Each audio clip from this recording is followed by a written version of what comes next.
નાયબ મુખ્યમંત્રી હર્ષ સંઘવીની ઉપસ્થિતિમાં શાળા પ્રવેશોત્સવ અને કન્યા કેળવણી મહોત્સવ ઉત્સાહભેર યોજાયો। નગર પ્રાથમિક શિક્ષણ સમિતિ દ્વારા સંચાલિત મહારાણી શાંતાદેવી પ્રાથમિક શાળામાં આ શાળા પ્રવેશોત્સવનું આયોજન કરવામાં આવ્યું। નાયબ મુખ્યમંત્રી હર્ષ સંઘવીએ ઉપસ્થિત રહી બાળકોનો ઉત્સાહ વધાર્યો હતો। હર્ષ સંઘવીએ બાળકોને પ્રવેશ અપાવતા કહ્યું, આજે 1354 જેટલા વિદ્યાર્થીઓને ઉત્સાહ સાથે પ્રવેશ આપવામાં આવ્યો। વિદ્યાર્થીઓ ખાનગી શાળા છોડી સરકારી શાળામાં પ્રવેશ મેળવી રહ્યા છે।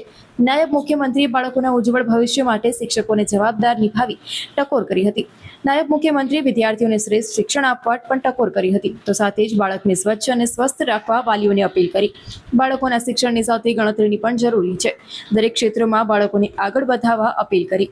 આ વર્ષે ખાનગી શાળાઓની 1354 વિદ્યાર્થીઓએ પ્રવેશ મેળવ્યો। વડોદરામાં 126 શાળાઓ શિક્ષણ સમિતિ છે।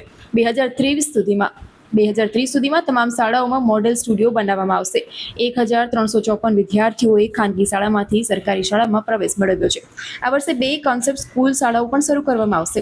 બાળકને સ્વચ્છ અને સ્વસ્થ રાખવા વાલીઓને અપીલ કરી હતી। તો કાર્યક્રમમાં રાજ્યના મંત્રી, મ્યુનિસિપલ કમિશનર, શિક્ષણ સમિતિના ઉપાધ્યક્ષ, શાસનાધિકારી, જિલ્લા શિક્ષણ અધિકારી અને શહેરના ભાજપા પ્રમુખ વગેરે ઉપસ્થિત રહ્યા હતા। ઉત્સવ અને કન્યા કેળવણી મહોત્સવ ઉજવી રહી છે અને સરકારી શાળાઓ પ્રત્યે લોકોનો વિશ્વાસ વધે અને રાજ્ય સરકારના દૂરંદેશી અભિગમથી વડોદરા શહેરના વિદ્યાર્થીઓ, પ્રજાજનો લાભાન્વિત થાય તે રીતે કાર્ય કરી રહી છે। મહારાજા સર સયાજીરાવ ગાયકવાડ કે જેઓ વર્ષો પહેલા ફરજિયાત કન્યા કેળવણીની વાત કરી હતી અને આજે આપણે જે કેમ્પસમાં બેઠા છીએ તેનું નામ છે મહારાણી શાંતાદેવી પ્રાથમિક શાળા।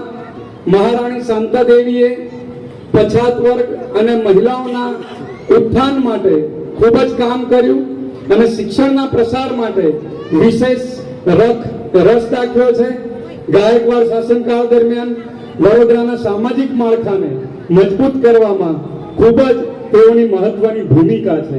તેઓના નામે જ્યારે આ ભૂમિ છે, આ સંસ્થા છે, આવી પુણ્ય ભૂમિ પર નાના નાના ભૂલકાઓને પ્રવેશ કરાવવા માટે આજે ગુજરાત રાજ્યના નાયબ મુખ્યમંત્રી શ્રી તથા ગૃહ રાજ્ય મંત્રી શ્રી હર્ષભાઈ સંઘવી સાહેબ આપણી વચ્ચે ઉપસ્થિત છે।